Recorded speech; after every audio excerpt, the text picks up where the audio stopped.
We're all set? Okay. Welcome to the Shaftsbury Elementary School Board of Directors meeting at 6:30. And we'll begin with citizens' comments. Are there any citizens' comments? Seeing none, we'll go right into the superintendent's report. You want me to still go with that order? So, Sure, might as well. do you want to take someone out of the order and since I don't have to leave, do you want to let the auditor go Okay, first? let's do that. Then he can get on his way. You got the floor. Okay. Or you can get home. The big kids table. All right. Everybody get one? Yeah, it should have one. Just now, let you know. We got a couple of. Everybody have the reports? Mhm. Okay. Just to introduce myself to everybody, my name is Alan Walther. I'm a partner with the Bonadeo Group. We are the school district's auditors.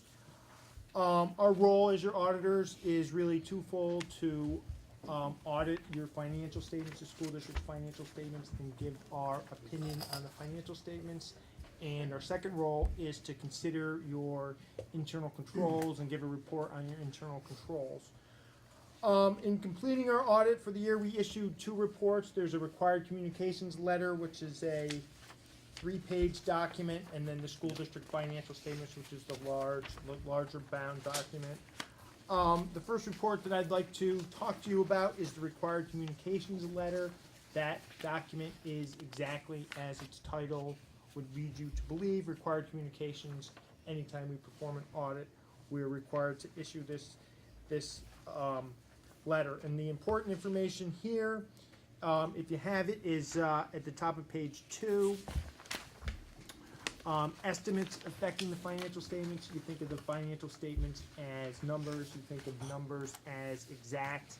That's not entirely true. There are a couple of significant estimates that affect the financial statements. The most significant estimates are depreciable lives of capital assets, which is predominantly this building and the equipment within it. And secondly, accrued compensated absences, which are based upon number of days and current pay rates in effect at the end of the year. With regard to those estimates, we evaluated the key factors and assumptions used in developing them and determined that they were reasonable in relation to the financial statements. Difficulties encountered in performing an audit. If we had any difficulties in completing our audit, we would be required to report that to the board, and we did not have any difficulties. And similar disagreements with the management, the same type thing. If we had any disagreements with the management with regard to access to accounting records, with regard to implementation of accounting standards or anything like that, we would need to report that to the board, and we're pleased to report that there were no disagreements. Let's take a look at the financial statement, if you have it.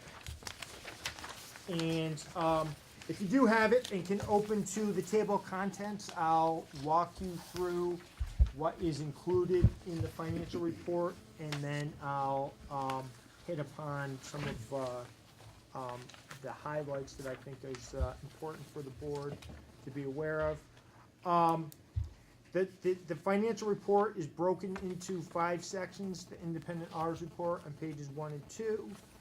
Management's discussion and analysis on pages 3 through 12.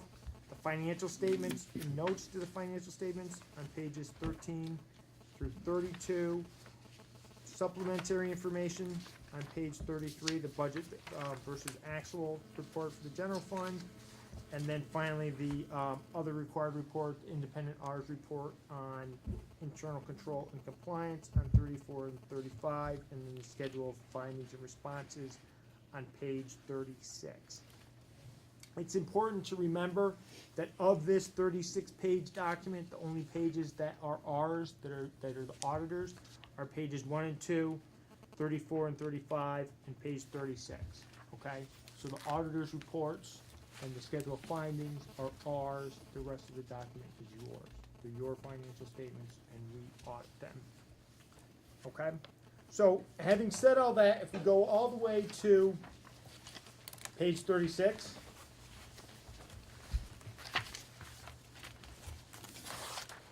What page 36 is the schedule of findings and responses, and what this does in a one-page summary summarizes the results of the audit for the year.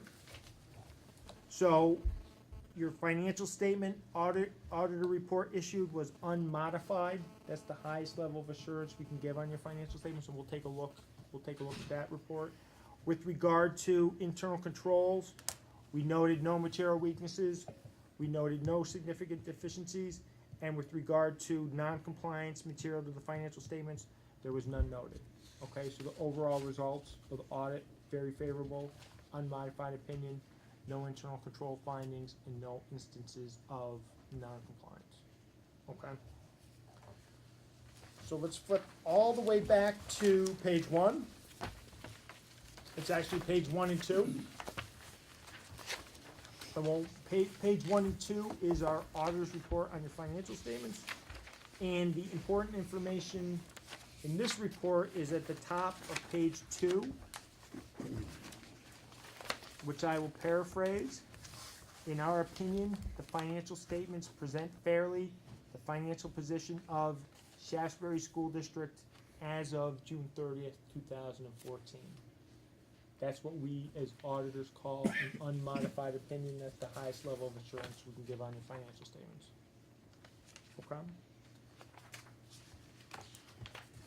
Pages 3 through 12 is management's discussion and analysis. If you only have a limited amount of time to spend with this report, if you're not going to read the entire document, do try to at least read those 10 pages. That gives a good overview of what happened with the school district during the year, some good comparative analysis versus the prior year, and talks about factors affecting the school district in the future. Okay, so I'm going to skip over that in its entirety, but I do encourage you to read it on your own. That brings us to page 13. What page 13 represents is the statement of net position for the school district, and what this represents is all the funds of the school district combined together, plus the school district's long-term assets, less the long-term debt. Okay, so it's meant to show the entire net position of the school district, and also accounted for using the accrual method of accounting, so it recognizes all the liabilities and assets that the school district has. Okay, when we look at the fund financial statements, that uses the modified accrual basis.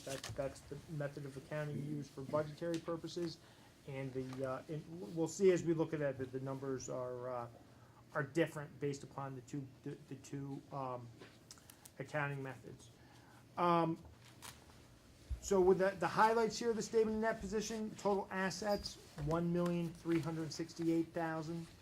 Total liabilities are $188,000, leaving a total net position of $1,179,000.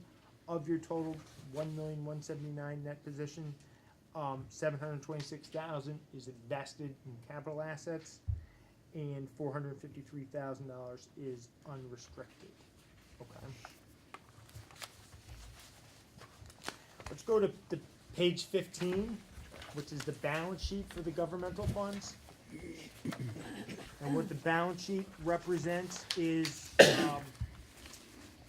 a snapshot of the school district's financial position as of a date and time. That date and time being June 30th, 2014, the last day of your most recent fiscal year.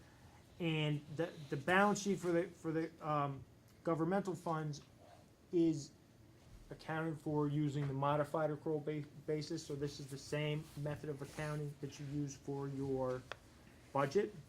And the highlights here in the general fund, total assets, $396,000. Total liabilities, $120,000, leaving total fund balance of $276,000. Of your $276,000 fund balance, $226,928 was appropriated for subsequent years' expenditures. That was the amount that was used to balance the 2015 budget, the current budget year. And $49,000 is unassigned. Capital projects, you have $220,000 of assets and $220,000 of fund balance that's reserved for capital project use in the future. Page 16 is the statement of revenue, expenditures, and changes in fund balance for the governmental funds. Let's ignore the general fund for the time being. We'll look at that versus the budget, which I think is a little more meaningful. And you can just see in the capital projects fund that the significant activity there is towards the bottom of the page. There was a $124,000 transfer out of the general fund into the capital projects fund, and the fruit and vegetable fund had $6,000 of activity. Okay. Let's go all the way to, I think it's page 30, yep, page 33.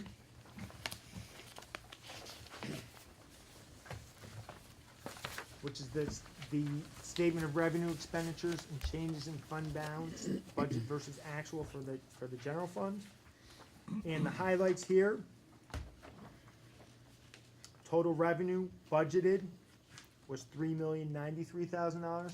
Your actual revenue was $3,041,000. So you had a $51,000 revenue shortfall. Total expenditures budgeted $3,186,000. Your actual expenditures were $3,112,000. So you had a net favorable expenditure variance of $73,769. The net results for the year is the net change in fund balance line. The school district had budgeted to use $215,000 of its fund balance. You actually used $165,000 of your fund balance, so you had a net favorable budgetary variance of $49,000 versus the budget.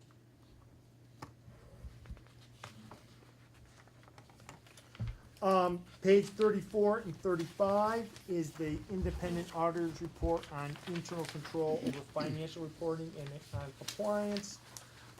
As I said previously, our responsibility with regard to internal controls is to report to you if there are any material weaknesses or significant deficiencies. This report just tells you that there are not any. And then with regard to compliance, the same thing. If there are any instances of non-compliance that is material to the financial statements, we need to report that to you. And on page 35, the last sentence in the compliance paragraph just reads that the results of our tests disclose no instances of non-compliance that are required to be reported. Okay, so again, overall results, very favorable. Unmodified opinion on financial statements, no internal control findings, no instances of non-compliance. Any questions that I can answer? Yes. I have a few. Okay. Bear with me, I'm not the accountant in the Okay. room. And over the period of years, I've always struggled with this report, trying to understand where numbers come from and how Okay. we can apply them and get the best use out of them. Okay. So a couple of questions I have are general. Are, and it may be beyond the scope of what you're willing to offer an opinion on, Okay. but are all private schools required to do this exact function? Private schools? Right. No. Okay, so North Bennington, which is in our district, which is a private school, would not be required to have an audit? Even though they're in receipt of public funds? No. Okay, well, North Bennington is technically, The public It's operating still a di- public the school. Public operating district is required to have it. Right. A private independent school is not. So we'll look at something similar to this from North Bennington. yes. We audit the North Bennington, the public part of North Bennington. And is this work put out to bid every year? 3 years. This is the last Every year. 3 years? This is the Okay. last year of their contract. Okay. And from a strictly a layman's point of view, it appears from many of the disclosure statements or sentences that you've included here that most of the numbers come from a conversation that you have with central office. And then you take that information and then you apply it in a regulated format to generate the necessary reports. But what I understand you to say is that you're not auditing the actual numbers that go into that. I'm looking at Audit- pages 3 through 12. Pages 3 through 12 is unaudited. That's the management's discussion and analysis. Those are my comments. Those are Right. management's comments as part of the Right. report. The remainder of the report is audited. So when you say the numbers are not audited, that's, Well, the numbers that go into the remainder of the report are pretty much generated from the conversation, Other correct? way around. It's the other way. Conversation is generated from the audit. Yeah, I mean, those numbers have to be proven, they're not just numbers that Rick is coming up Well, with. that's what I'm after, Jen. Yeah. what, is- yes. Yes, yeah, the management's discussion analysis is the numbers that are spoken about in there are generated from Okay, so audited you're getting financial those numbers statements. first, And we you're look, discussing them, right, and then you're reapplying them on the backside in the No, financial. The other way around. They get the number, they audit them, then I discuss them. They come back with. we questions. audit the way that the audit works is that the school district maintains the books and records of, Right. actually, SVSU maintains the books and records for the school district. We obtain the general ledger, which is your overall accounting records. We audit those numbers, the cash, the receivables, Okay. fund balance, et cetera, create the financial statements, and then from the financial statements, management does the management discussion analysis. 3 through 12 is meant to be, as best attempt I can, layman's description of what all those numbers are that Mhm. follow from 13 through 34, or whatever they are. Right. Okay, Can you explain what the actual audit involves? You have a team that spends time at central office going through samples of records? Is that- An audit includes, basically what we do as your auditors is, we do two types of testing, okay? We do, transaction testing, internal control testing, and then we do substantive testing, okay? And what the difference is, transaction testing is we test your processes of the way that you process transactions, okay? So when we test those, so the classic examples there are, we test payroll and we test cash disbursements, okay? And when we test those systems, we're looking at, does the process that has been described to us work, okay? Is there a process of approval of payroll, of documentation of people's withholdings? Is there a process of approval of cash disbursements? That kind of thing. And we test a sample, typically 40 transactions, and make sure those processes work, okay? Then we obtain, at the end of the year, your general ledger, okay, which gives the June 30th, 2014 balances, and then we do substantive tests on those balances, okay? And what we mean by substantive tests are, for example, cash.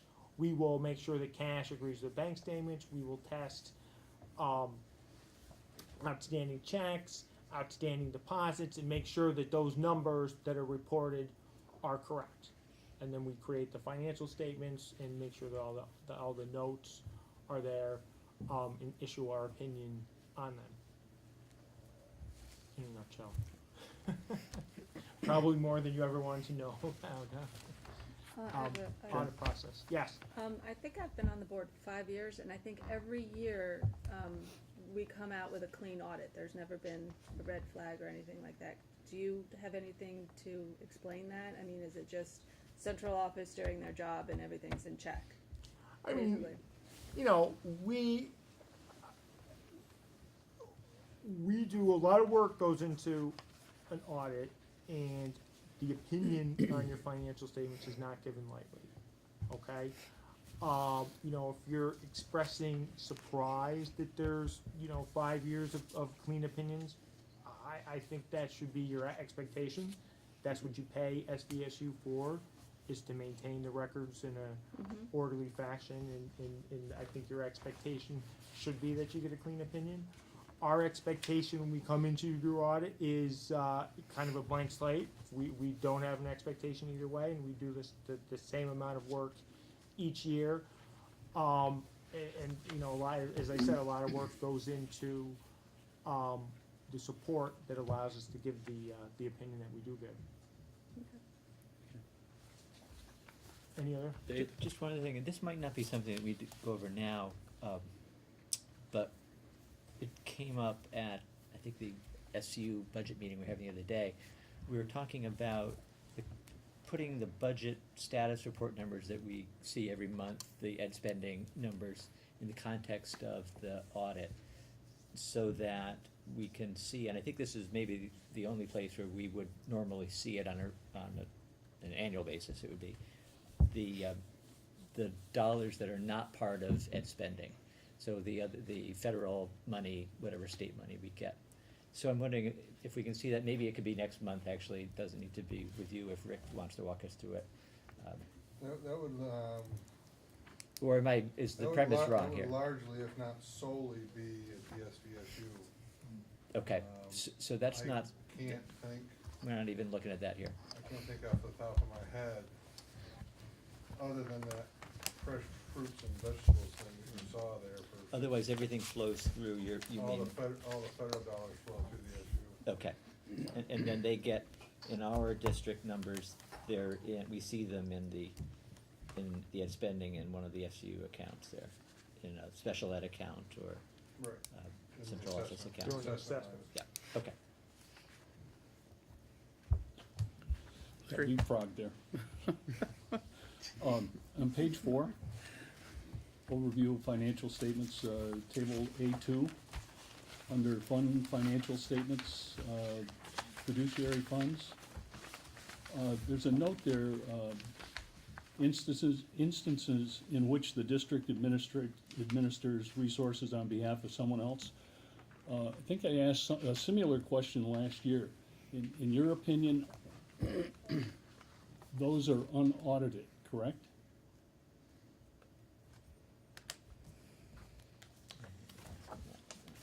I remember you asking that. On page 18, 18?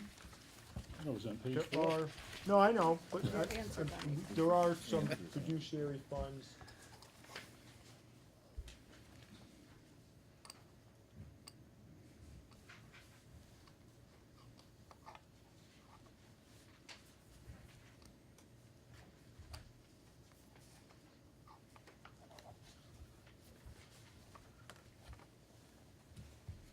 So what are we looking on at 18? Do you know? What's that? Is this answering your question? Are you- My question was, if he's saying that this represents an audited position, then yes, that's an answer. I don't hear that. Are you saying this is the answer, it is an audited? Yeah, we audit, This is the KIP and zoning money.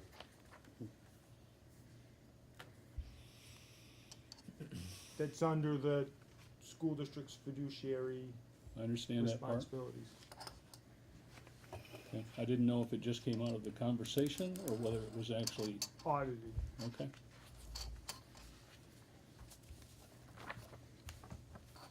I noticed this year you didn't spend any time on page 12, factors bearing on the future of the district. I think if anybody questions, what our work is gonna consist of in the near future, it falls right in that little snapshot of what's coming. And if anybody thinks it's gonna get any easier, in light of the governor's release today that he's cutting back another 10 million, or he's asking for another 10 million to be cut back, we have to feel that some of that's probably aimed in our direction, so. Just so you know, those are purely my narrative comments. Understand that, Rick, but I suspect you give that in good faith, that those are things you really believe, things we should be concerned about, things you're willing to support, that we need to. Everything I give you is in good faith. Didn't say that. I said I assume that those are given in good faith. I got a question, just, I don't know if it'd be for Rick or these guys, but on page 33, revenue, state aid, we had budgeted 396,000, we actually got 332,000, loss of $63,000, just wondering where that, how that loss comes about. Yeah, I don't know if I would have termed it as a loss, but I guess you could view it that way. It's, what we budgeted for a reimbursement, for sped reimbursement. Actual reimbursement came in less than we had budgeted. And I can't remember off the top of my head if it was 51, 2, 3% that we had budgeted. But it came in less. Part of it is also, if you look down under the expense side of it, you spent 21,000 less in special ed than we had planned. Mhm. So the first 11,000 is just roughly 11,000 is attributed to that. To that, Just okay. because you spent less, you're gonna receive less. Mhm, mhm. But the other portion of that is, reimbursement from the state came in less than we anticipated. Okay, thank you.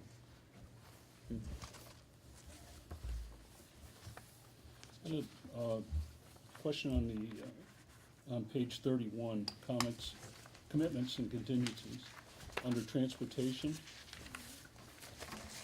And again, I think it speaks well of Rick's work on our behalf to secure a very favorable contract. My question is, actually two questions. Not all of the districts are involved in that contract. Would our cost in fact be lower if all districts were involved? I know that's away from,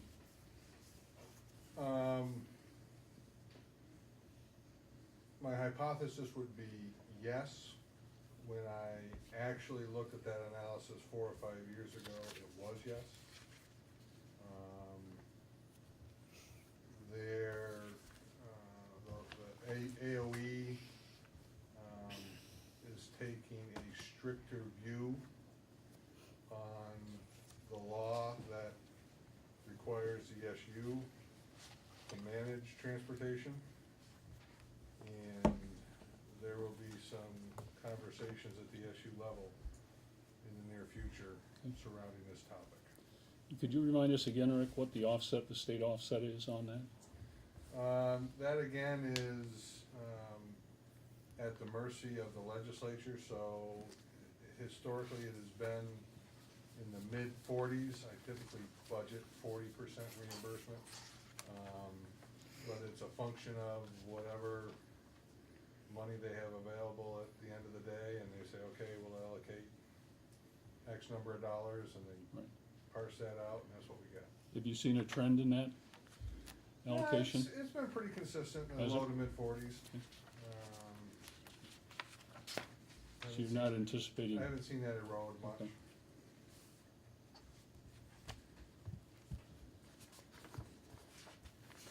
What's that? I'm just asking, I wanna make sure I you. just got a kick under the table from Richard. Yes, I'm also. That was the third kick. Okay, well, hearing from no one else, we need a motion to accept the, audit, I motion. Second. okay? Any discussion? Hearing none, all in favor? Aye, okay, Aye. unanimous. Whoop. One abstention. Oh, one abstention, okay, sorry. Okay. Very good, thank you. Thank you you, very Alan. much. Perfect, okay.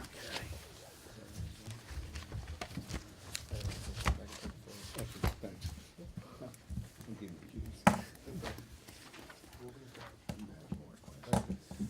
Okay, we'll go right into the financial, we're gonna make Jim wait now. I have nowhere to You said you had nowhere to go. You stay here the whole time, you know. Well, we'll get you in and out. That's right, county. Fran, we Okay. want the reduced rate just the same. Oh. All right, on the financial, the treasurer's report, we don't have that, so we'll pass on that. The next is a non-resident tuition enrollment agreement. And Jeff, you wanna take that, or Jim, or? So, I can speak to, this is a student that was at Shaftsbury, living in Shaftsbury. Mhm. They moved to Sunderland, which, Sandgate, my bad. Oh, I'm sorry about that. And Sandgate, which has school choice, because they don't have a operating school. So the parent went through the process of applying for tuition here at Shaftsbury from that district. Okay. And there you see the document in front of you. There is some special ed costs that the other school district will have to, overtake also.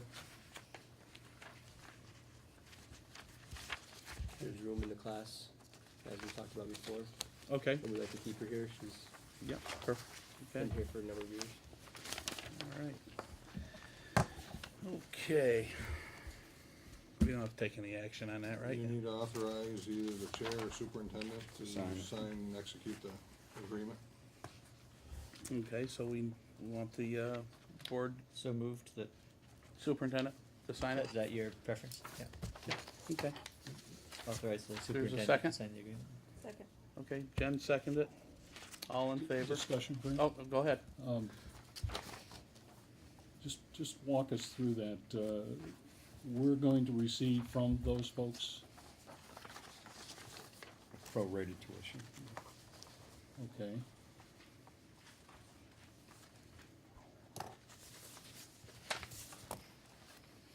And our reimbursement from the state would be, that becomes part of our pupil count or not? No. No, it's You theirs. get tuition instead of, they get to count the pupil. Okay, You get the tuition. thank you. Or else they wouldn't have been able to pay the tuition, Right. You can't get both. That'd be a hell of a system. would they, wouldn't it? We should go What after what that. happens if pupil count is taken on September 30th? What day is the pupil count taken on? You, 40-day count.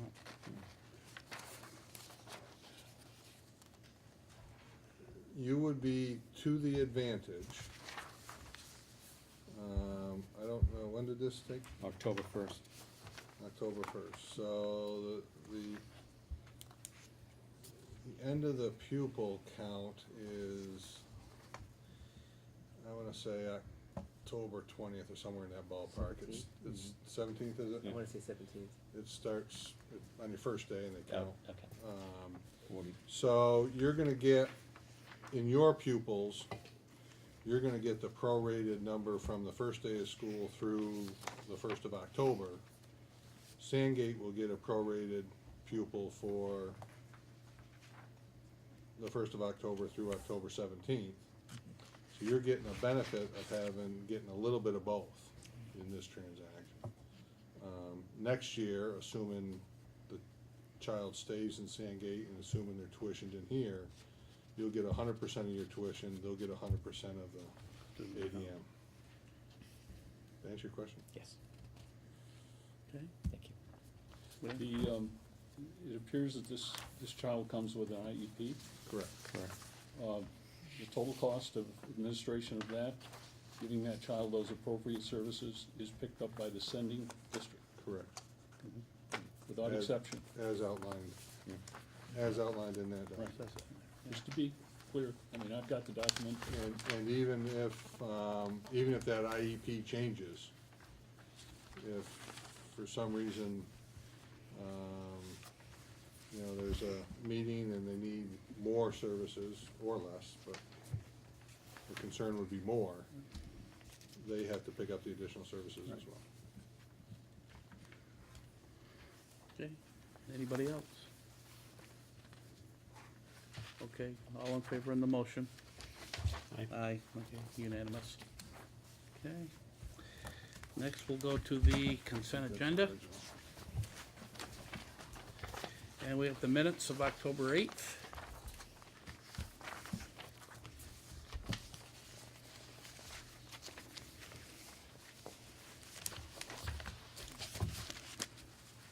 Any corrections, changes? looks like I missed a good meeting last month. We tried to keep They them. are all good. Okay, we have the warrants.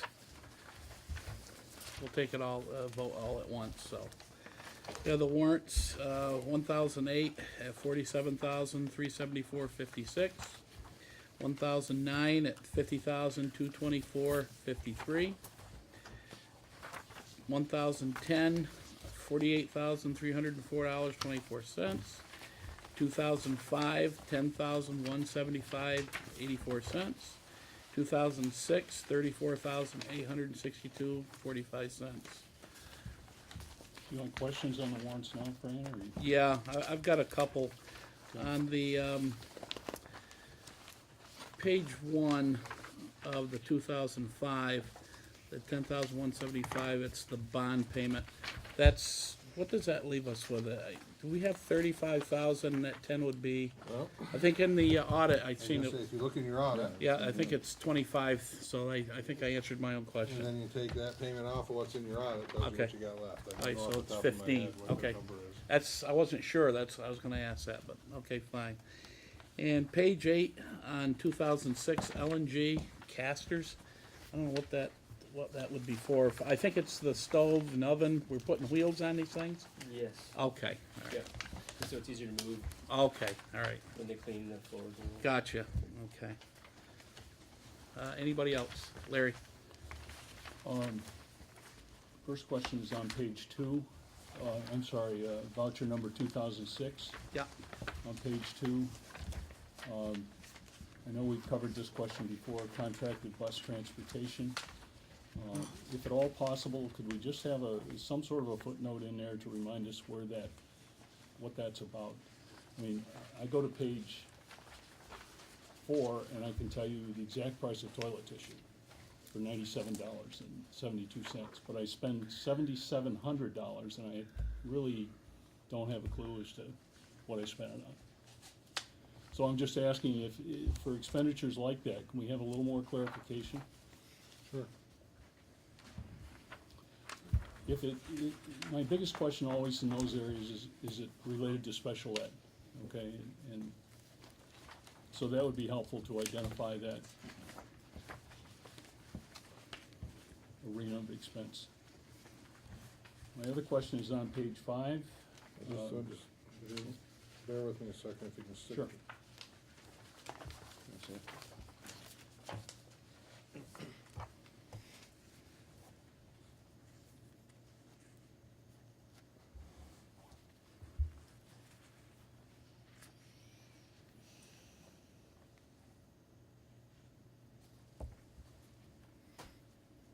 Yeah, those are both regular transportations, just by the account number, but I'll have them put some detail in there for you. Okay, thank you. Anybody else?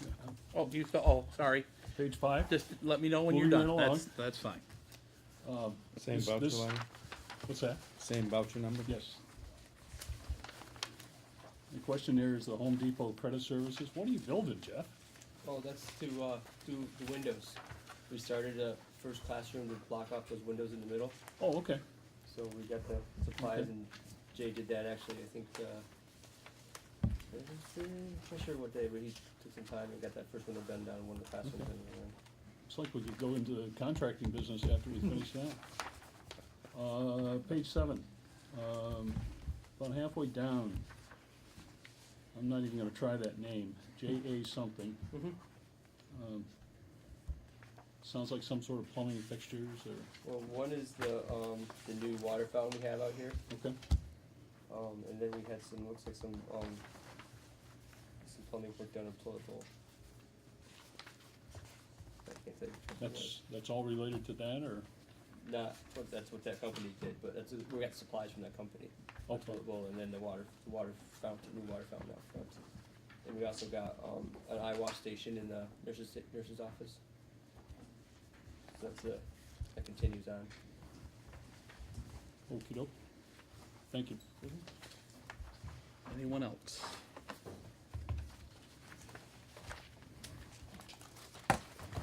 Okay. moving on, and we had, last but not least, we have retirements. And our own Howard Harrington, our physical education teacher, is gonna take a hiatus, I guess. Would you like to say anything, Howard? I'd just like to say, it seems like just a few years ago, I was sitting right here, the same room with Sam Pereira, Mr. Baki, you know Baki's? Yeah, I remember. He was on the board then, Yeah. 32 years ago, and I began my teaching career here, and it's been a fantastic place to work. The community here is outstanding, as I put in my letter. Yep. I had started off in New York, working high school 4 years, didn't like it, went back to construction for a couple of years, and then I taught at 4th grade in North Bennington. 1 year as from maternity leave, and then they hired me for phys ed, and it's the best decision I ever made coming back here. I've had free reign as far as doing after-school programs, striders, wrestling, gymnastics, jump rope teams, we travel all over. So I just want to say thank you to the boards that have been there, that have supported me, and community, and that's given me all kinds of support and help. And of course, the kids, fantastic here. So Of course, thanks. of course, we've gotta Thank you. accept your, retirement though. I don't know if we're gonna do that or I not. don't think we should. I mean, that's, We don't, isn't he obligated to stay? I don't think think it so. matters. Well, I'd like to say something as a parent and as a board member. I think that your service to this school has been amazing, and you've touched so many lives. 32 years of touching so many little kids and watching them become great adults, hopefully, and you've done a great job, Mr. Harrington. Thank you. You're welcome. Thank And you. so touching my seat, their children come back. Mhm. I get the second generation, as long as I'm not here for the third. Second You probably generation, are. still am. But, yeah, it's fantastic. I'd second the same thing, Howard. Yeah. I've got a whole family full of runners because That's right. of what you started here and introduced them to, so. Yep, thank you again. You're welcome. Fran, I also wanna say thank you. I mean, I've only worked with Howard for a couple of years as principal, but he's also my colleague for a number of years when I was in PE, and Yeah. he was always somebody to look up to, and he's not gonna be replaceable. I'm gonna Nope. tell you right now, we're not gonna be able to Nope. replace him. All those programs that he mentioned after school were all done in his time, Oh, yeah. free of charge. Yep. Just for the kids. Yep. Besides his excellent teaching, that's a statement to the kind of person he was, and I'm not gonna be able to replace him, I'm gonna tell you right Nope. now. But he's gonna be sorely missed, but I wish him the best of luck. Me Thank you very too. much. Appreciate it. Totally. Enjoy Yep. it. Yeah, absolutely. Don't work too hard after See the grandchild too. Yeah. There you go. There you go. I'll be Alrighty. working for Northwestern Mutual. this. Oh, yeah? I'm starting July 1st. All right. Gee. Well, there's a plug. What is that? That's insurance? Yes. No, it's yeah. long-term. Card yet? Yeah, wow. Insurance. Well, again, Howard, thank you very much. Yes. for you. Yes. Okay. With that said, I need a motion and a second to accept the consent agenda. So moved. Second. Okay? All in favor? Aye. Okay. And with regret to Howard's retirement. Absolutely. Yeah, make sure you get that. Thanks. Okay. Next, we have policies, and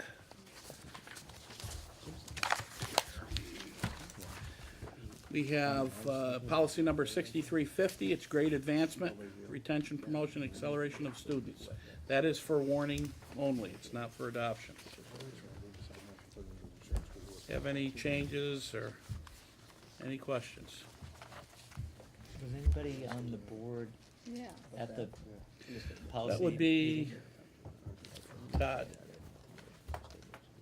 Were you at the, all right, you didn't make that meeting. I've not got any information on any of these things Okay, yet, so. okay. Did you have, Let me know if there's any, and what I can do is give it to Leon. Because I'll see him, tomorrow night. I believe they're all on YouTube now, if anyone ever wants oh, the policy meetings? Oh, all the meetings are on YouTube. Oh, Nice. oh, all right. Was wondering when they're gonna do that. Yeah. Fran, Yes, Todd, I don't know what your personal situation is, but I know those meetings are frequently in the afternoon, which might be difficult. And if it would help, I did the policy for a couple of years, and be happy to go back and do it again if it's not gonna fit with you, so. I think it's I don't know, I important. just haven't got any, I don't even know when they are, so, Yeah, Mary Lee was supposed to send you. yeah, Right. I've talked to her a Usually few the times, but I haven't heard. Third Monday, no, first Monday of the month at 4 o'clock. Okay. First At Monday of the Central, month. right? At Central. At central office. Well, if something comes up, Todd, and you're Okay. not able to Okay. make it, give me a Yeah. holler. Let you know, okay. All right, good, that'll work. Okay. So nothing, Move to Dave? Move- Oh, move I'm to sorry, one. good. Is there a second?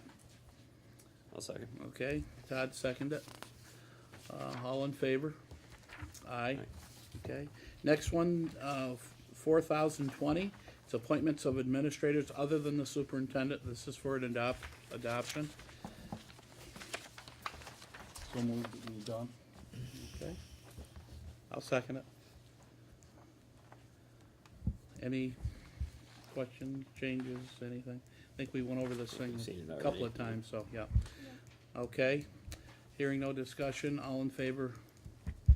Aye, okay, unanimous. Policy 7300, public participation at board meetings, and this is also for adoption.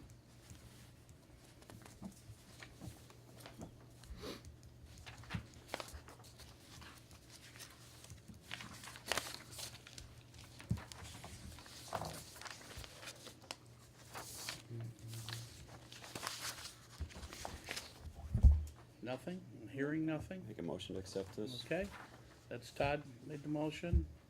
Larry, you second it? Okay. All in favor of this policy? Aye. Aye. No? Or abstention? Or just no? No, No, okay, no. Just You know, okay. All right, next, we'll go into facilities. Jeff? Oh, I'm sorry. Oh, yeah, yes, So this isn't an action item, but I just wanted to give the board an FYI. On October 24th, I got a phone call bright and early from Jay, who, the reason he comes in early is to check for something like this.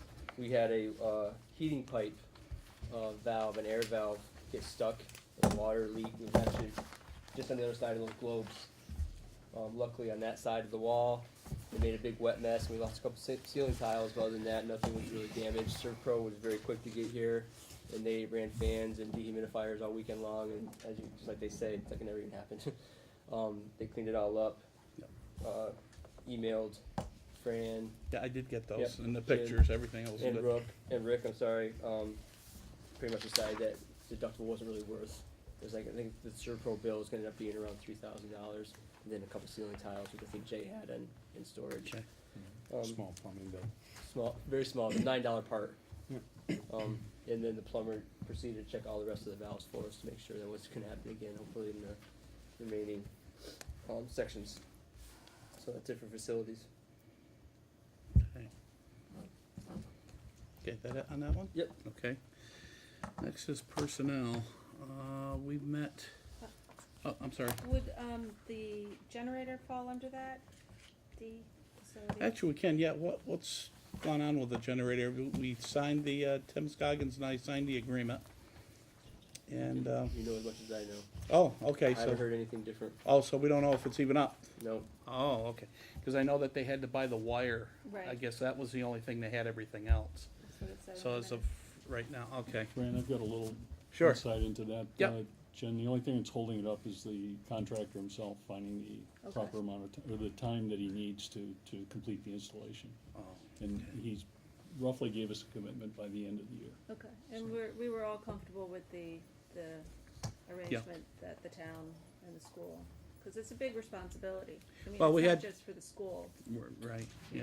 We had Tim here and we agreed that we would pay half of the, we didn't have to, but I felt that, you know, if we had the money, we'll do it, get it done. It's been a couple of years. Mm-hmm, And, I think it's a good thing for the town, so, okay, all right. yeah, I think Okay. that's too. Okay, Personnel Committee, we've been meeting, and talking about the superintendent's position. And I don't know if we have another meeting this week or not. I know we have budget tomorrow night at 3:30 to 5:30, but usually we've been having those, so. I don't have anything else on that as of yet. No warning on that. Can I Fran. ask a question? There is no personnel committee No. tomorrow. Okay, good. Can I just get a little update about what's going on with the superintendent position and then also the assistant? I understand Donna Leap is back, and she's temporary, or she's filling You in? can tell She's about that. .4, we appointed her at SU meeting a couple of months ago. Mhm. So she's working .4 for this school year. Okay. Whether we go beyond that, I don't know at this time. The position is fully funded, but that's all that she has available to work at this point. And at that time, I told the supervisory union that felt it was critical, particularly for oversight of our federal grants, to have somebody in that position, and especially with the changeover of all personnel, I needed somebody with some institutional history on that. So she agreed so she principally works Tuesdays and Thursdays. She's available occasionally on some third days when we need her, so it's crucial. I don't know if she wants to commit longer, and I don't know what's happening with me either, so it's really the best situation right now. It filled an immediate hole, and she was available to do that, so. I think it's a great choice. Yeah, go ahead. Are you keeping her within that framework, Tim? I understand that maybe she's spread out on some A little other on things. professional development also, and working with our principals on that, so, which is what she was doing beforehand as time permits, and giving a lot of assistance and mentoring to our new director of curriculum and instruction, Laura Boudreau. Okay. And occasionally covering for me on things that I cannot make. And with that said, now I'll go right in. I was gonna read this in my report, but I'll read it now since you've asked the question. All the board chairs are supposed to read it at their meetings. In our ongoing work to oversee the leadership of our school system, the school boards in the Southwest Vermont Supervisory Union will conduct a preliminary evaluation of our interim superintendent, Jim Culkeen. The evaluation process was designed in consultation with the Vermont School Boards Association. The VSBA will help guide the process to completion over the next 4 weeks. The process will gather feedback on the work of the superintendent from board members, school staff, community members. That information will be used to help direct the work of the superintendent, support the effectiveness of the leadership team, meaning board superintendent, and inform the board in its decision-making going forward. At the end of the year, the board will conduct a comprehensive evaluation of the superintendent in an effort to continually refine the work of the leadership team. The year-end evaluation will also gather feedback from the board members, school staff, and community members. So that brings you up to date. And who would that come from? This is from the VSBA. The SBA. Yep. Okay. Next, we will go to the principal's report. First, on October 30th, we had a fun event here. It was Lights On After School Celebration, it's an event that's not organized, but encouraged from the National After School Association and Vermont After School Association, and it pretty much celebrates all after-school activities throughout the nation. And different schools and communities do different things. Our after-school coordinator extraordinaire, Megan Donkers, thought of a Halloween costume kickball game, staff and kids and parents alike. It was very well attended. I think we had 40 children. I can't tell you how many adults we had. She got a grant from the Vermont After School Association, I believe it was, for roughly $250 for snacks and little goodies for the kids after the game. It was a lot of fun. It was a great time. I know Larry was there. He saw some of the action. Yeah, Larry. I have one comment, I'm sure you and he's not here to defend himself or to appreciate it, but I have to say, and I want it in the record, that Tim Scoggins cuts a fine figure in a pink skirt. He does. He does. He does. So it was a blast. It was a really good time. I'm not sure. The kids asked for if we could do something like that again. So I think we're thinking about maybe in the spring, maybe trying to organize a similar activity with the students and faculty and parents alike. And it was a great community event and a great way to get parents involved. Last Friday, we had our Veterans Day celebration, which was primarily put on by the 4th grade classes. and they've been working very hard the last couple weeks.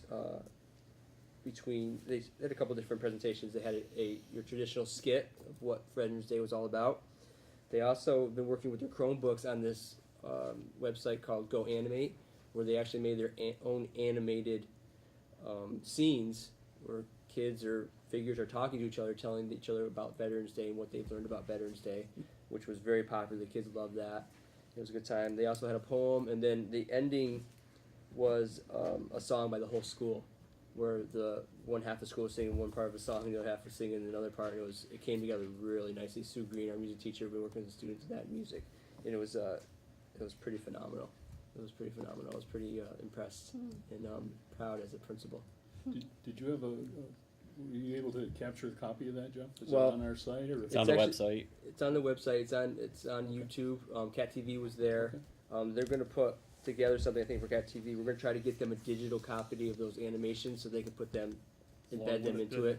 We're just waiting for a license to come through for that that website software, so we can do that. So that'll soon be on also. Thank you. Today, the school leadership team, myself and a number of teachers, went to Twin Valley Elementary School just over the mountain in Wilmington to visit Twin Valley Elementary, which is a school that's been using the multi-tiered system of supports and RTI for roughly 4 or 5 years now, fairly successfully. And the reason why we want to go visit, we want to see them in action, see what they do. And we spent a good chunk of the day seeing classrooms in action. We visited 4 or 5 classes doing some literacy work. We visited a 2nd grade class doing some math work. We also sat in with a team meeting where they spent a good chunk of an hour discussing a student. The student was struggling in some areas that the team had concerns about, brainstorming some ideas of how they could help that student, putting together a plan for that student, and trying to see what they can do to help that student be successful. The big takeaways that I think we took away from that, and this is kind of what they believe, is all students can learn and achieve high standards. Collaboration was a huge, huge piece. The leadership there has spent a lot of time creating a schedule where teachers and adults can collaborate on a regular basis, and the collaboration directly correlated to student achievement and what they can do to help students achieve in their classrooms. And finally, the relationships, and they focused strongly on those relationships that needed to be created within the school for those students to be successful. The big takeaway for me was that they have a little different staffing structure than we have. It was interesting to see how they used people in different ways, what kind of people they had compared to the people that we have in the building, and how they use them was interesting. It's a conversation we're going to continue with them. They said they're more than willing to answer any more questions they have. They gave us a lot of materials to look over, but they're seeing some success. Their special ed count has gone down. I think they said like roughly 50% since she's been there. How much? 50%.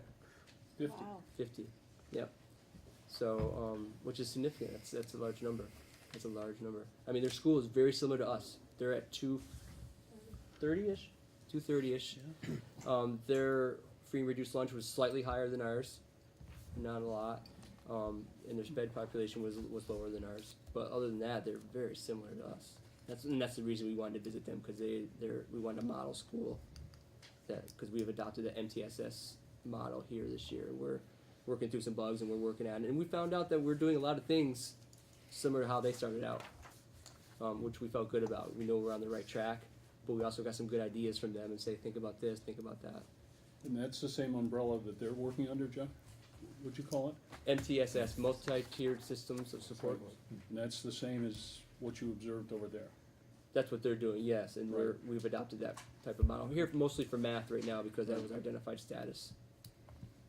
And when you said collaboration, Jeff, round that out. What?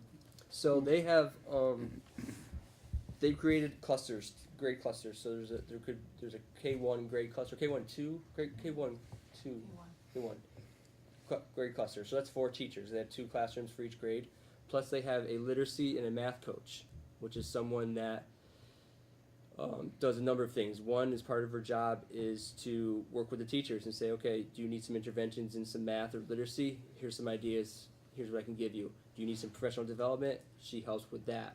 She also does some instruction with students, so she might do a tiered intervention with a group of students that needs some help in math or literacy.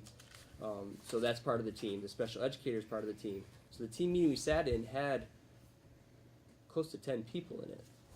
And they all were in that room discussing this one child and bringing all their minds together and all the resources together and saying, okay, what can we do to help this child? And this happened to be in literacy. But this child was outside of an IEP though, right? It wasn't special ed, okay. When did that meeting take place? What time during the So day? their students were at specials. And so it was 4 or 5, so all those 4 or 5 students were at specials, and they were meeting at that time instead of that common time, which we have a similar schedule here. We don't have the schedule where the special educator could possibly join that meeting because they're doing services for other grade levels at that time for us, so that would take some creativity in us looking at that. And we don't have that coach person, that would be part of that also. What supervisory union are they a part of? Wyndham Southeast. Wyndham's on. And they're recently just merged. It's 2 schools that merged. Yeah. Right. They have a new, Nice. new building, Right. a renovated old building with new additions. A very beautiful building. So it was some kind of consolidation It between was. the two. Yeah. Did you get into any sort of discussion about the budget impact of that particular program? You're saying they're a little farther down the road. Have they seen any significant increase or any significant decrease in? We didn't talk actual numbers. When you say budget impact, do you mean a decrease or an increase in overall Yeah. expenditures? Yeah. Well, it sounds Well, like I would I say mean, if you I have a would- literacy coach and a math coach, Yeah. that's a Exactly. budget You have impact, a- yeah. a- Yeah, they have a literacy and math coach. They have 3 of them now. So there's one for Right. K1, 2, 3, 4, 5. They also have 8 general ed paras, 1 for each grade level. Wow.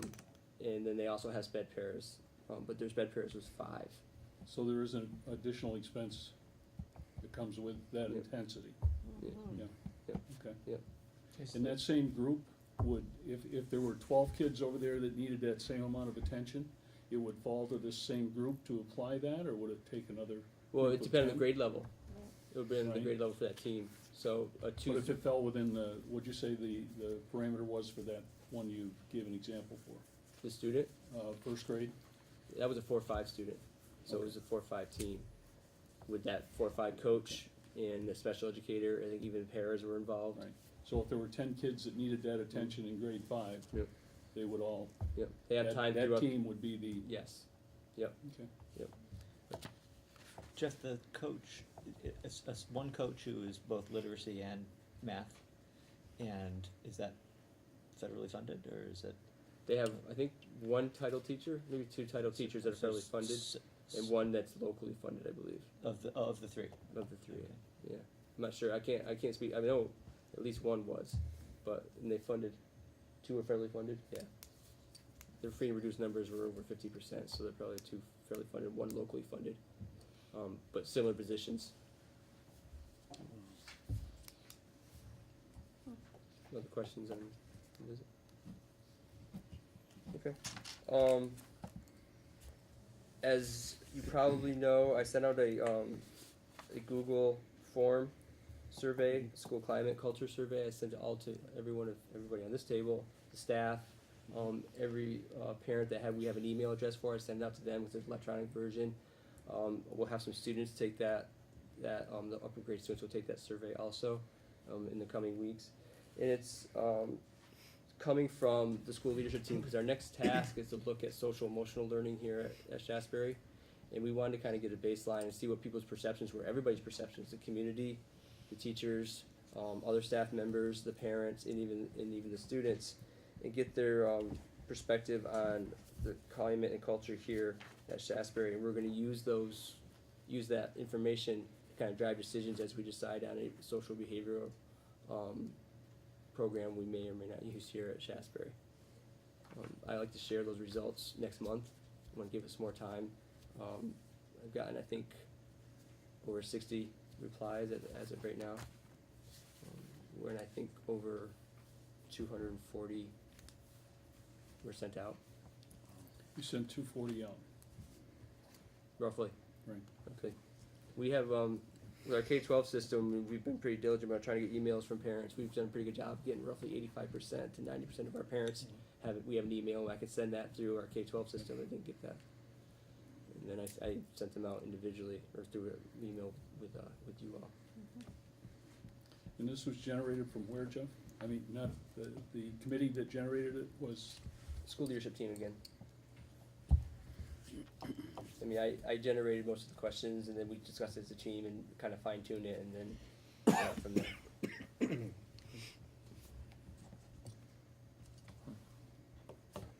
That's all I have.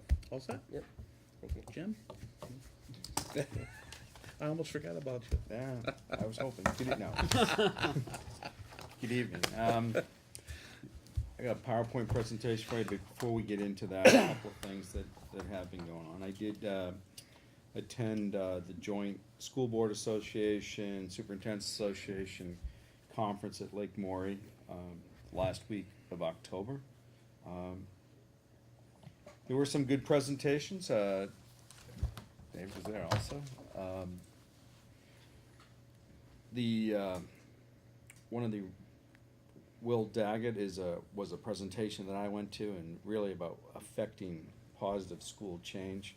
Some of the statistics were sobering. We'll go a little in this report.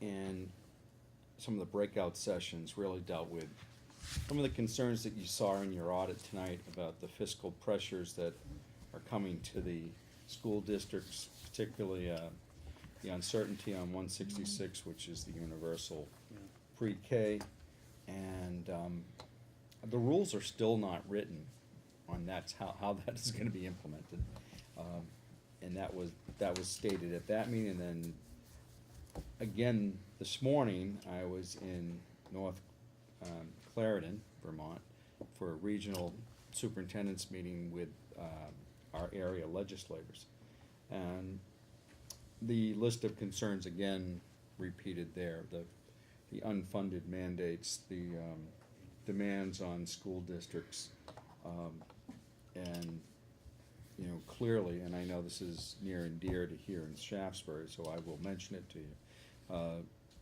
Clearly, some type of discussion in the next legislative session will be again on consolidation, and they were clear about that. Some of the members of this board have quite strongly given me their opinions on that.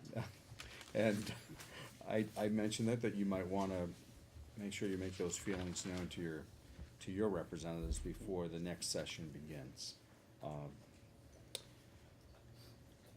Negotiations have begun.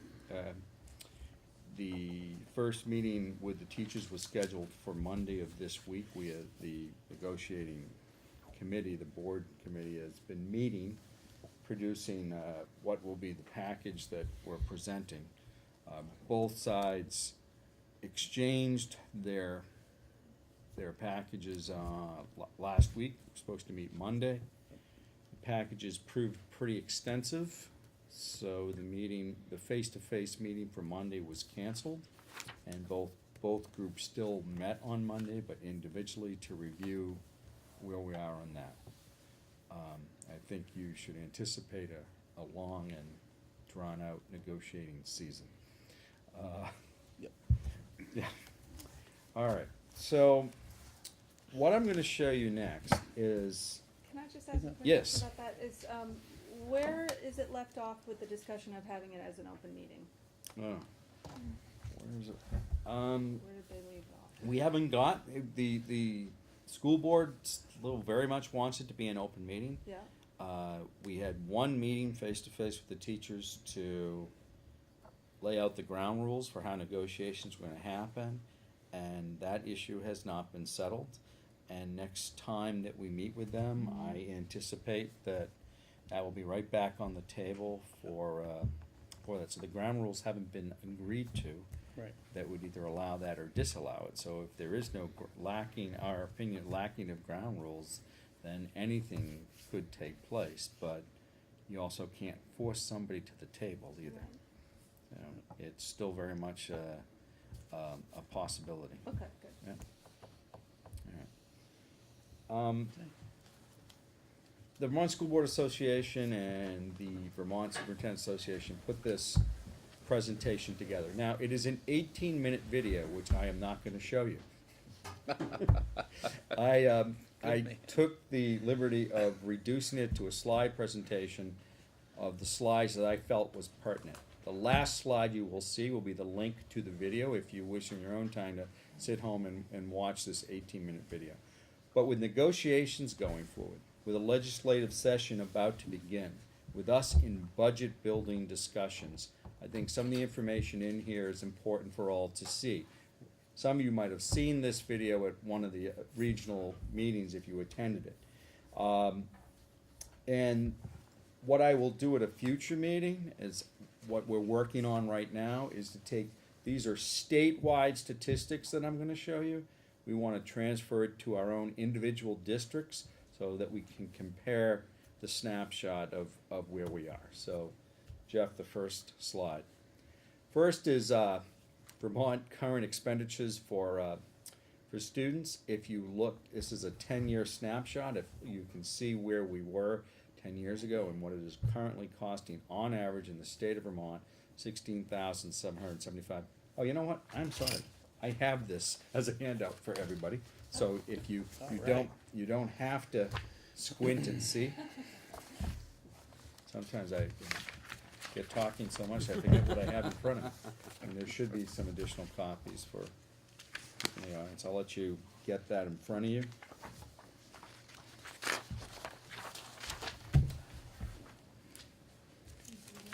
Of course, what made me realize that I had these printed out, I'm like, I can't really make out that number. And then I realized I Yeah. I thought you were talking about me, trying to bend in there and see. So at the same time that you've seen per pupil costs escalating, if we can go to the next slide, you're gonna see what's happened statewide to the average daily membership. It was 103,000 K through 12 students in Vermont in 1997. 2014, you're at 82,523. So the student population is declining. The decline, I'm told, is slowing down, but it is still on a decline. Yeah. Next slide. It's just a bar graph of what you saw on the, if this is easier for you to understand from the graph before, and it also will compare it to where we are in other states in New England and where we are in the United States average. You can see that Vermont's per enrolled pupil expenditure is higher than many. And if we go to the next slide, you'll see where we spend the bulk of our budget money. 61% in salary, 19% in benefits, so truly 80% of our expenditures is for labor, and 20% other. Not that an unusual breakdown, it's kind of a percentage breakdown that statistically holds up over the country, not just in the state of Vermont. The only time you really see a variation is in the technical center. Their other category could be as much as 35% because they buy more things. Next slide. Compare this to the decline in student enrollment. You'll see in 2004, you had 8,439 teachers in the state of Vermont. 2014, 10 years later, 8,379, basically a flat line. So, and then para-educators are in red. Same story. It's basically the same amount at the same time that student population has dropped. So as we go to the next slide, you can see what impact that is. And remember, these are state of Vermont averages. It's not quite that ratio here. Vermont has the lowest teacher ratio in the country. and certainly in New England. Secretary Holcomb's comment on this statistic, well, I'm gonna hold off on that, cause there's one more slide I wanna get to you that when we go that, on why that average there and what the impact is. Next slide. You can see that where we were 2010, 2011 school year, Vermont ratio was higher, 10.92. It continues to drop as the population drops, and as I showed you in the previous slide, the teacher number remains the same. Go to the next slide. And we see this particularly in our recruiting and hiring practices. Vermont also has one of the lowest average teacher salaries in New England. Only Maine has a lower teacher salary, and we are below the national average. And this is where I was going to tell you the comment from Secretary Holcomb. In very simple math, her solution would be increase the ratio of your teacher-student ratio, and you'd have more money to pay your teachers. And that really was her comment. It was a little off-the-cuff comment, but her point being, it's not how much money we might be spending, it's how we're spending it. And that could be an oversimplification, but that's why we look at these statistics. Next slide. We also have some pretty expensive benefits, and those in negotiations see that. The average cost of the family plan for health insurance for teachers in the state of Vermont is $20,197, with the share split with the ratio that we have in our contract with the teachers. Next. And how does that rate through New England?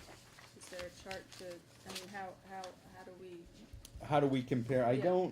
don't have that. I mean, this is culled from somebody else's presentation, and if I had that slide, I would have included it. So, Okay. and I do caution you that, I mean, anybody can pull what statistics or what message they want to give, because you'll see. To me, one, like the years that are used, that the most obvious thing for me, the years that are used are not consistent. Like if you go back to what they looked at the student number as, it goes back to 1997 to 2012. It's a longer than 10-year period, so it looks like a bigger decline. If you went back 10 years into the numbers, it's still a decline, but not quite that big. So I do find one of the flaws in this report is the snapshot years are not consistent from slide to slide. yeah, And what you pointed out is also, you know, what is the cost in other states on average of health insurance? And it might be that they also didn't have that statistic, because not every state reports it in the same manner. Free and reduced lunch. Again, Jeff, you probably know, what's this district, 35 or We're low 40s. low 40s? Low 40s. So you're a little above the state average in Vermont, and then, you know, some of our other districts in the supervisory union are almost double of what the state average is. But what the trend that you can see, as our free and reduced lunch counts have gone up here, they have certainly gone up also in the state of Vermont. Next slide. Doesn't really tell us much, but it's showing what percentage of special education and general education, and you can see that also is an increasing trend over a 10-year period. Next slide. This goes back to some of the things that you have seen in your audit report and what I discussed earlier with you, but from both the Vermont School Board Association, Vermont Superintendent's Association, Vermont Principal Association. Here are some things that particularly the state legislature continues to put onto school districts, look, in 2014, the universal pre-K, you know, they're gonna give us $3,000 on that, but we're gonna have to spend that money to get it, and it's gonna show an increase initially in the budget that everybody votes on, but if people will not look at the revenue side, because there will be revenue associated with that increase in the budget, it's going to confuse the voters. Retired teachers' healthcare benefits, you know, starting next year, we're gonna be assessed a dollar amount for every new teacher that we hire to help to pay for retired teachers' health care benefits, which is, it has an inflation rider to it, so I think it's about $1,100 right now. So think of that, for every new person we hire from now on, we're gonna have to pay that fee to the state eventually.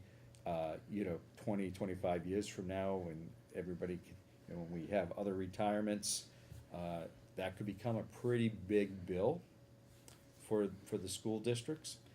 The other thing that got changed, it doesn't affect our budget, but it affects our new hires and can affect recruitment, because along with the lowest average salary, teachers used to pay, they pay 5% into the retirement system. If you're not, they changed the law at the same time they did this year. If you're in the retirement system 5 years or less, you now are assessed 6% of your salary into the retirement system. So just again, a little bit more of a grab of the money from, not only from the school district, but from the individual teacher. And we are, in a competitive marketplace, particularly for some specialties. Dual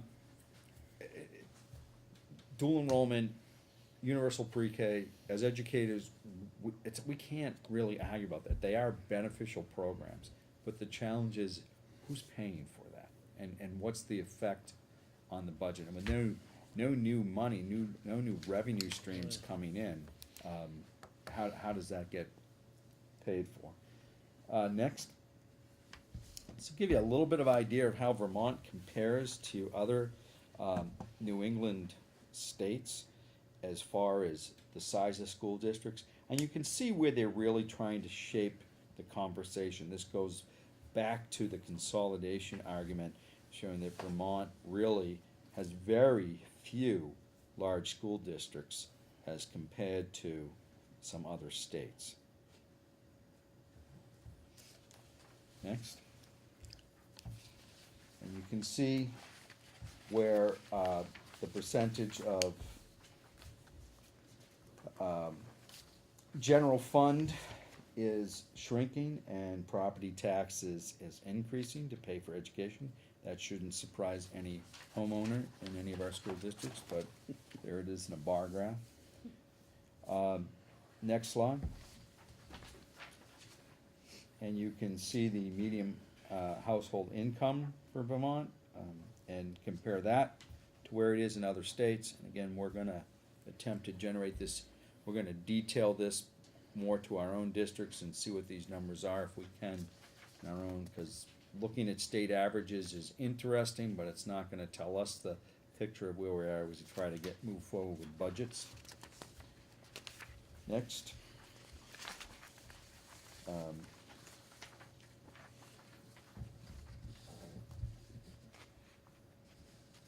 You can see it's a percentage of income. Where Vermont, you can see that its education is a higher percentage of personal income expenditures to pay for it. Not a surprise with what our other costs are.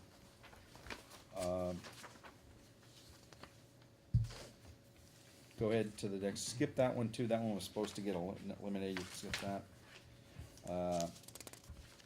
Skip that too, so they skip that, these did not come out, we don't need that, here we go, that's where I wanted to go. So what should Vermont be proud of? You have one of the highest high school graduation rates in the country, certainly in New England.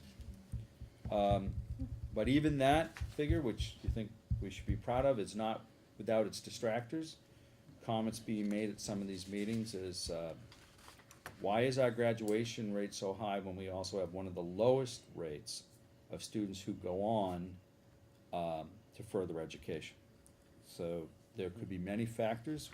We don't want to jump to conclusions, but some of the things mentioned is our graduation requirements not vigorous enough so that we have a very good graduation rate, but what's the level that we're graduating students at? Or is it a reflection that Vermont has a lower median income? That means college is less affordable? Or my guess, it's probably a combination of somewhere along that, of both of those. And are there less opportunities within a 50-mile radius for further education for students, and it makes it even a bigger burden for them to go on. So things for us to keep in mind. Next. This is really no surprise, but low-income students are less likely to graduate with their peers, which we define as a 4-year period. Free and reduced lunch, 75%. Non-free and reduced lunch, 95%. 4-year graduation rate. Jeff? And post-secondary rates. You'll see here that the lowest chance of going on to college is if you're a male and you're a first-generation college student, so no one in your family's ever gone on to further education. It's only a 42% chance that you're gonna go. And if you're a female student graduating from high school and someone in your family has already completed college, 77% chance that you will go on. And not, as an educator, not a statistic that surprises me at all. Next slide. And that's one of the reasons behind dual enrollment, by the way, but again, that comes with a cost. And why are we encouraging further education? This graph tells it all. The salary differential between a high school graduate, someone with a 2-year degree, and somebody with a 4-year college degree. So as much as college has gotten expensive and possibly out of reach, there still is enough income variation that it's something that we should be striving for. And the last slide, that is the link to the YouTube video if you want to watch the 18-minute presentation that these slides came from. What I will be back to you at a future meeting is where some of these statistics play out to our own districts.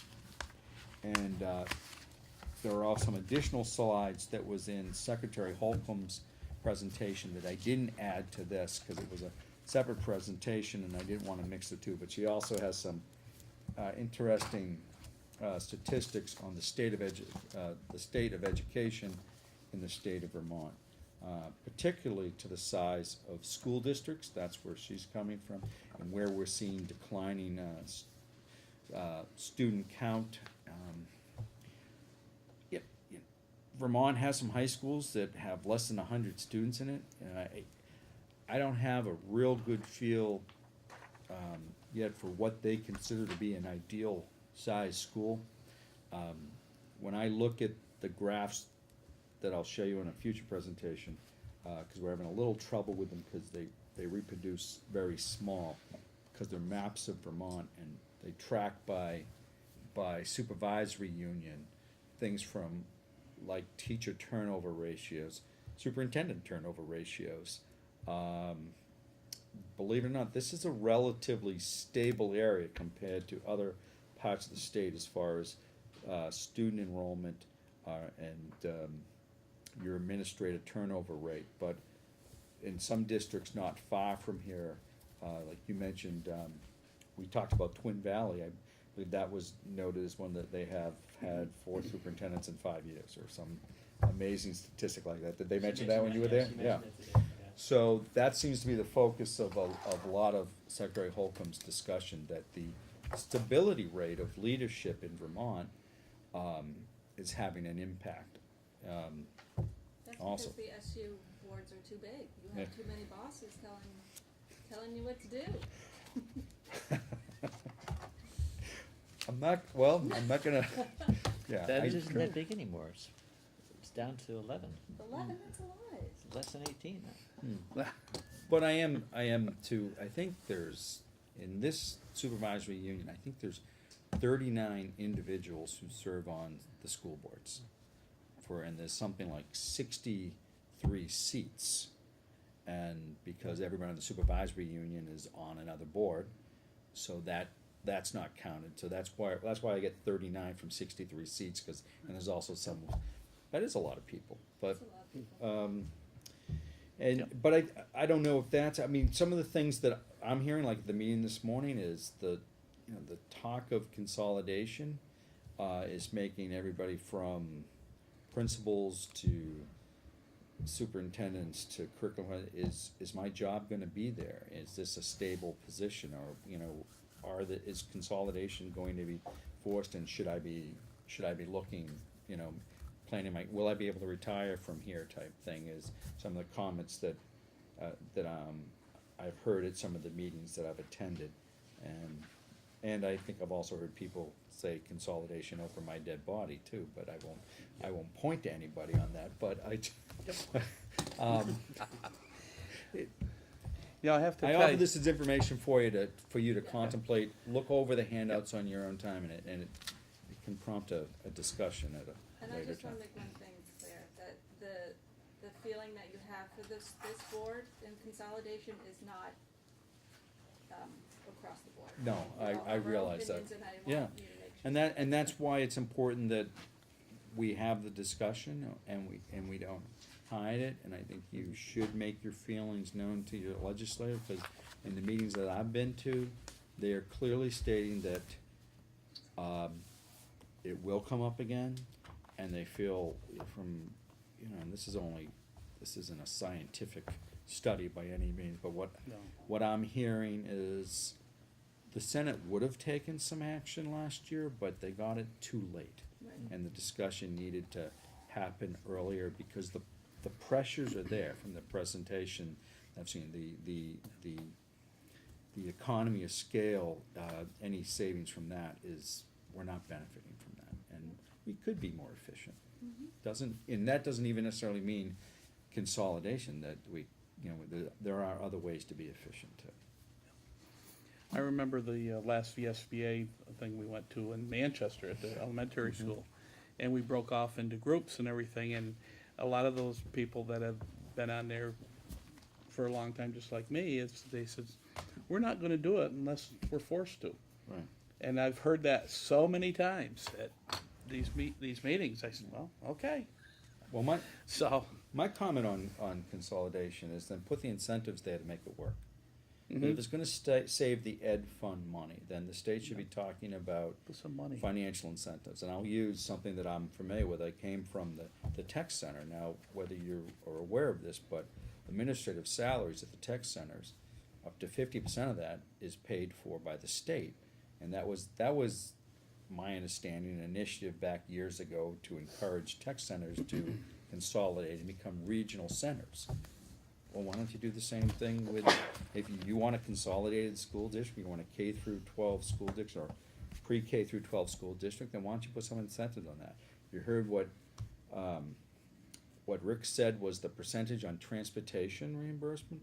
Well, up that for school districts that consolidate and do, force the direction that way. I think, and the savings would be split. Why would the state want to increase the financial incentives to consolidate? Because then they'll save. If there truly are savings there, then the ed fund will save. So drive the conversation that way, not just the hammer from up above that we're gonna, if you don't like it, too bad you don't like it. We're gonna make you do it. Right. Have an intelligent conversation about sharing that savings to those districts that want to do it. That's my thought on it. Well, thank you for that, Yeah. because I was curious to know what your thoughts were on that, because I haven't had the opportunity to sit with you for a meeting. Okay, And that's my report for this evening. all right, thanks. Would have Jim. been shorter to do the PowerPoint. 18 minutes. Was it 18? Did I talk to? I'm sorry. Sometimes I get going. Oh, God, okay. All right, the only thing I have, because we've talked on a few things here already, SVSU meeting is November 18th, but I got a call from Mary Lee today. It could be the 25th.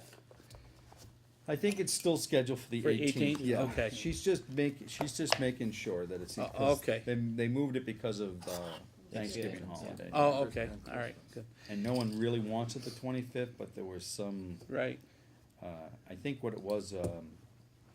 Harry Frank couldn't make it on the 18th, but you're not gonna have him anyways, so you Oh, can go okay, ahead and have it that's- on the 18th. I that's- believe that's what okay. was driving that. okay, I didn't know, because I was supposed to call her back today. Okay, and our SVSU budget meeting will be this Thursday, the 13th, from 3:30 to 5:30. So, Dave, can you make that, or? Yeah, I'm planning to, Perfect, to make that, okay, yeah. excellent. at central office. Yes, at Central, yeah. So are you gonna give a report on the SU meeting? Oh, that's right, we should have given. Let me see if I got my, I did have that out.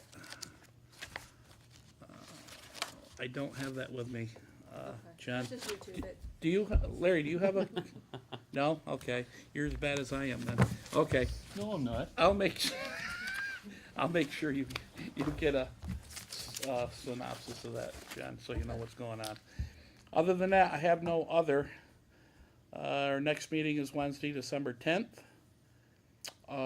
Yeah, we're gonna be starting our Shaftsbury's budget Yes, at that meeting, so okay. got any ideas or anything, but yeah, Dave.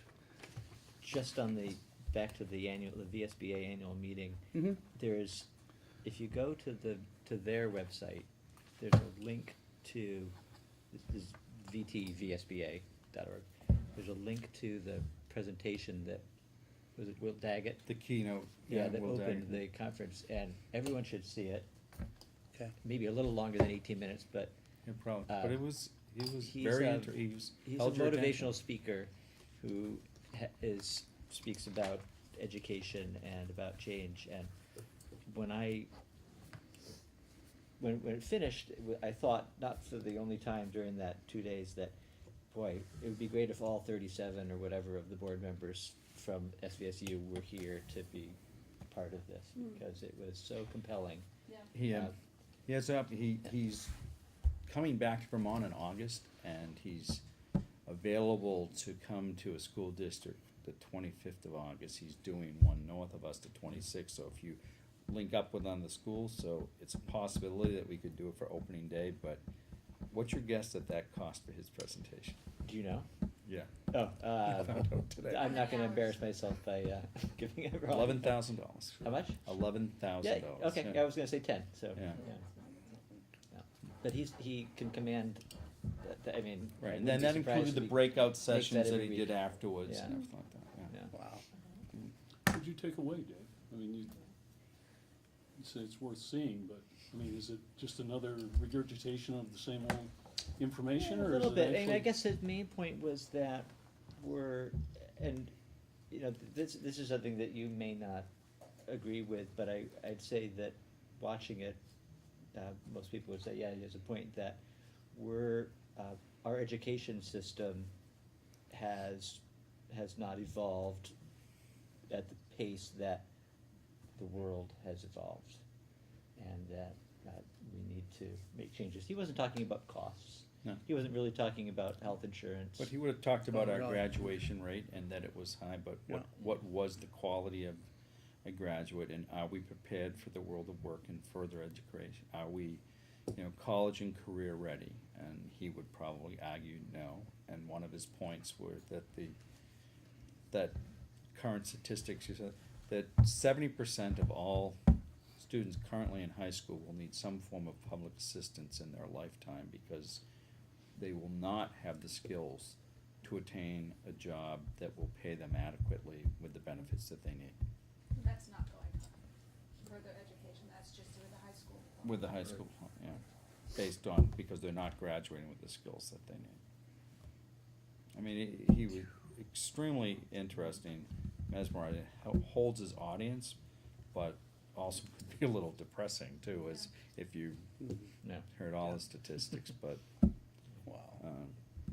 And he's well known in educational circles. I'm sure some of the educators here have heard his name before. He's got a pretty big corporation behind him that, this is when he goes around and does, and a lot of employees, and they go in and that's to hear him do the presentation. Then you could hire him and his company come in and spend time, do a 3-day analysis on your school system, complete recommendations, and monitoring visits on if you want to redirect the change of where you are with your school. There was also a breakout session on fiscal oversight, financial oversight, that talked about the audit, among other things. And there's also a You link. should have gone to that. What's that? I should have gone to that. Yeah, you know, there's a link to, the presentation that they gave, slideshow, and it points to several parts of what we got today, and looked at today, and said, these are the parts you should focus on. And, so, Okay. That other report sounds like an MGT report. It does. That's good. And but you will, you mentioned MG, I did receive a call from the state auditor this week that, because they paid for it, they wanna do a follow-up Oh, the state. study Oh. on the MGT Yep. report, so, they're scheduling a conference call with the CFO, myself, the state, someone from the state auditor's Wow. office, and Dr. Schiller, to see Is he where we are. Is he still with? He's not with MGT, but because he Oh. wrote the report, Oh. so. So I you had, gotcha. you had a report in 2010, I guess, and they did Yeah. they told me there was 60 some odd recommendations, and they Yep. reviewed them in 2012, and now there's like 29 still outstanding, and they're gonna follow up with us this year, so Gotcha. they just sent me the link to the report to review on that. Wow. And, so even that's not done, Still got legs. still has Okay. legs, yeah. Okay, is there any other from anybody? Hearing none, I need a motion to adjourn. So moved. And a second. Jen? Second. Thank you. All in favor? Aye. No executive. Thank you very much.